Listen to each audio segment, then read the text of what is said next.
GraphQL was written by Facebook, and it's a query language for the web. But I always start all my talks off talking about mental health in tech. This was a real issue for me. I'm bipolar. And for a long time, I really struggled. And what I want to say about it is that there's never a good time to talk about it. So you have to make the time. If you see somebody struggling, a coworker, a friend, whomever it may be, take the time to at least do something about it. Like, say, are you okay? Are you sure you're doing okay? It's don't ignore it if you can help it. And one more thing, I find that there's more mental health in tech because you're really in your own head. You make up your own rules. You're gonna act what you do. And so that's really nice for someone with a mental health issue because they're always up there in their head saying something, right? So I think you might see more in this field than others. About me, TomHAnderson.com. You can find my slides there. I wrote a HUD for the last Starfighter for the Commodore 128. I wrote help.apple.com as a single-page application that worked all the way back to Netscape 3.2. My first website, still running, has every live concert in circulation. I run API Skeletons. This is my company. Build object relational mapped APIs. We do Richardson Maturity Model Level 3. And GraphQL is new to API Skeletons and me. GraphQL is a query language.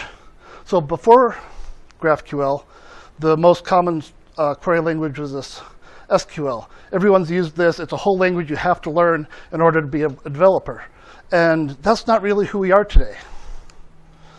We have alternative data sources now that provide schemaless storage, graph databases. There's these big databases. I don't even know what they are, but they're bigger than a graph database.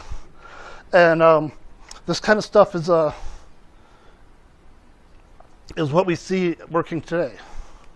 So the emerging web developer, and this is my own opinion here, passed the boot camp for programming, probably knows Node, knows at least one JavaScript framework, is not a specialist, but more of a generalist, and will spend most of their time in JavaScript.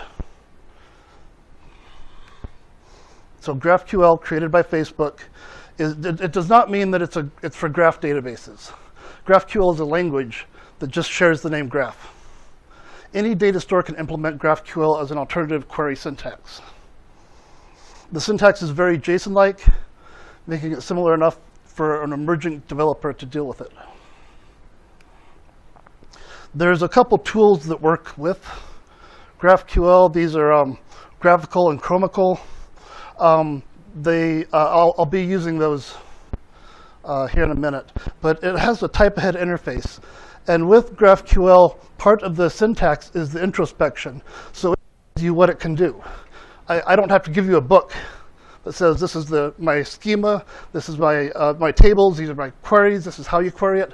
All of that is built into the GraphQL query language itself. So here's GraphQL. You give a type name and a field name, and it returns the data. In this case, we're going to go for artist and get a name. We can see that in action.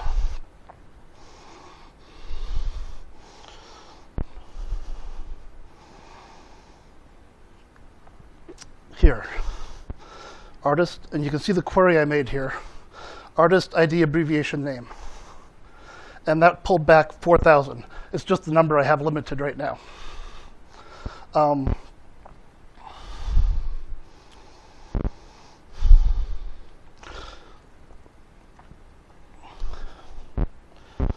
This query is run here.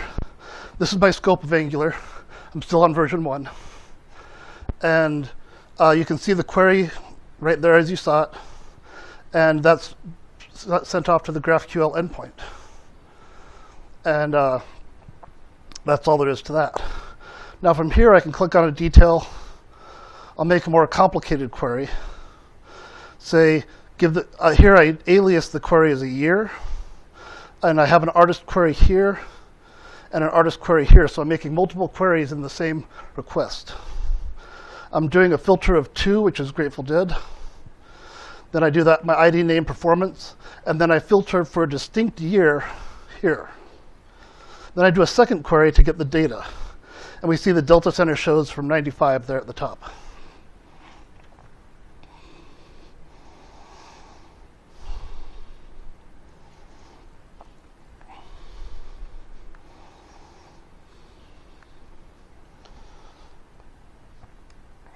I just gave you the Angular example. So, related types. So an artist has a performance in my schema. So you can query on related data. Here we can say, give me an artist name and give me the venue for every performance for every artist. You can pass parameters. Now this is where it changes.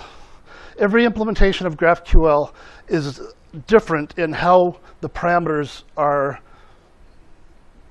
parsed, because it depends on how you code them. You can have parameters like ID that would be required. So I have performance and I have source. Those require an ID to get that data.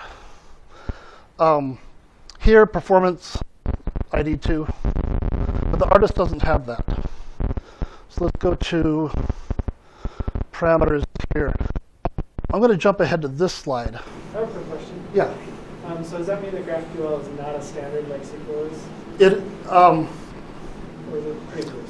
No, it's not. It is a standard, and it has particulars for the way the query is laid out, but the way you parse the parameters is always different.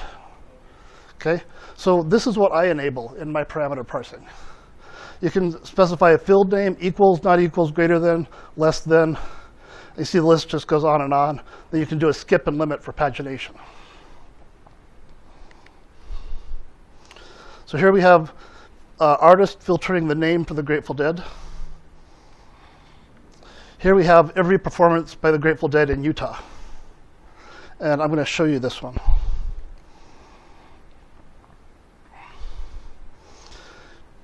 This is a graphical, GraphQL. The artist here, we filter for Grateful Dead. We have the name, the ID, the name, and then the performance, which is related data to that. And I filter that for the state for Utah. And we get everything over here. Now, there's more that I have here. So hit Alt space. And I'm going to get my source. Now, source is a related data. And I'm going to get the summary for the source. So a source is a recording of a concert.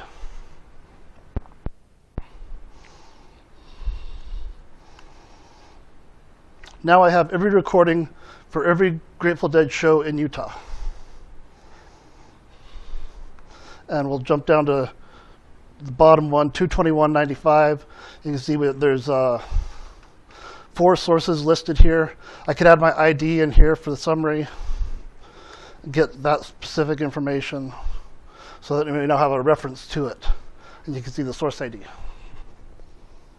So question, you mentioned that GraphQL supports kind of self-discovery. It sounds like what this graphical is doing is using that. Exactly. To create this. Okay, let's segue into that.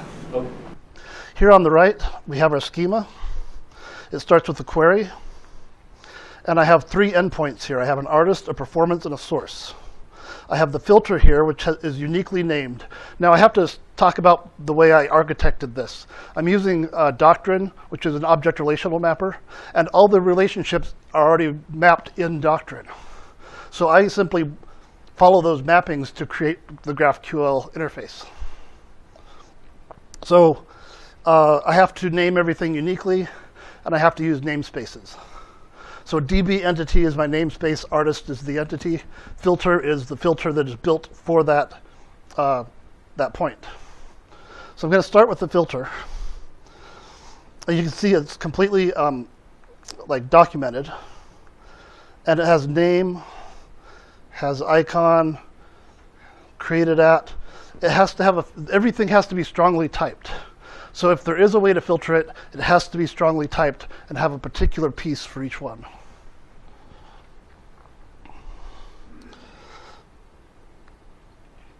Now the artist default here is the entity.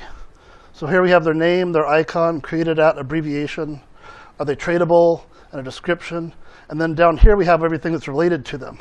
So we have aliases for artists. We have artist links. That's a URL for an artist, like related to that artist. Performances, the user. So this is an interesting piece of data. Let's find out who added that user, or that artist.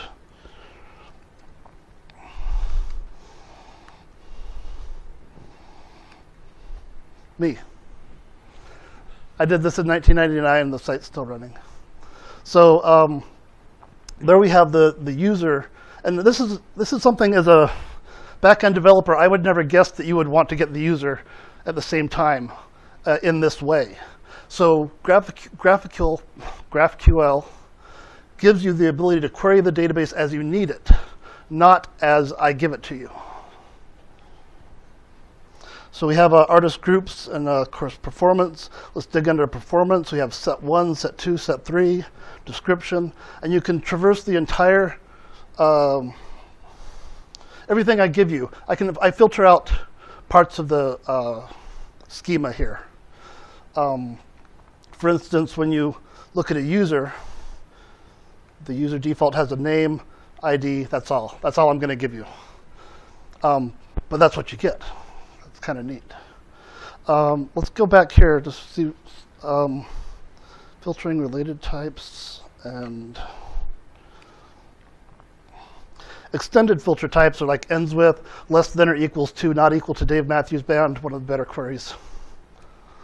It's possible for me to map any existing database to object relational mapping and create GraphQL types from it to represent the entire schema, including multiple hydrator configurations. So I can give you a different view of your database based on your user type or any particular filter. And even if your database doesn't have full referential integrity, I'll work around that. So what the data I've been bouncing off of is api.etreedb.org. It's 19 years old, contains live concert and recordings. I have a REST API, and I have this GraphQL API. It's an altruistic project, and I've been it's been running for almost 20 years now. And for the last 3 years, I've taken db.etree.org, which is what it started as, created tools to move it to api.etreedb.org. And of course, that's all through migrations. And now I'm to the point that I've built all the API, and I need some front-end help. If you want something cool on your resume and you're cool with altruism, please talk to me. Okay, that says that's my whole talk, but let's make sure.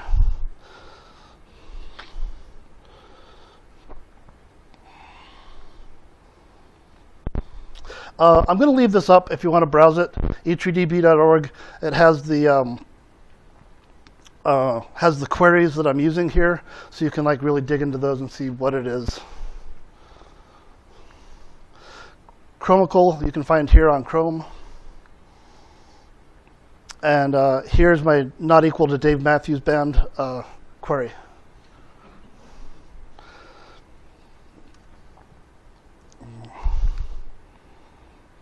And you see as I type, it tells me what it is that I'm typing. There's all my icons.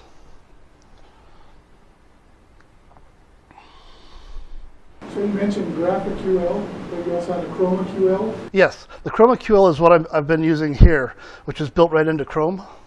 And this has the endpoint up here. The regular graphical does not have the endpoint, and you have to install it as a JavaScript application and set the endpoint as part of that application. So you would use that as part of a development environment to build a website.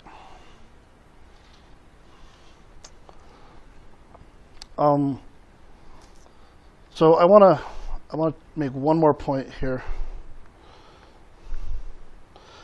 We see a lot of these emerging web developers now, and I don't think they're overloaded by SQL. It's just that they can't use it because they don't have a correct direct connection to the database. So now we're limited to going through the API and only getting that data. Now, what the APIs I've been writing for the past 3 years give you as much data as you could want with every query. Basically, they take all the related data, return it all in a big tree for you, give it back to you. That's not efficient. It's easy for me to do that, but you're getting a much bigger response than you really need. So GraphQL is the opposite of that and lets you take just what you want. So I think GraphQL has been around for about 3 years. That is, Facebook released it about 3 years ago. And now we're seeing it more and more. And again, it can be applied to any project. And finally, I do this kind of work. If you need this kind of work done, please talk to me. That's all.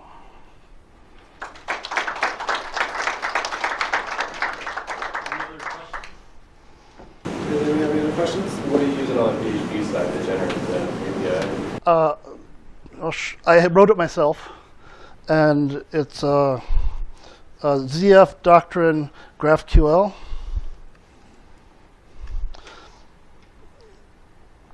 So it's under API Skeletons, which is my company. And the documentation is pretty thorough. The way you use it is here. A lot of this is just, there's all of my use statements. I load my loaders here, these 3 loaders. I parse the input. I set the context to a limit of 1,000. My hydrator section, because I use multiple hydrators. And then down here I have an artist and a performance. And I have an array of each coming back. And then you simply run it, execute the query down here.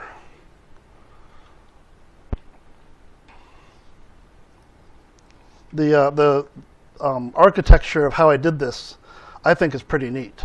But it's really outside the scope of JavaScript. So I will be giving another talk on this in October at the Utah PHP Meetup, and we'll talk about architecture there.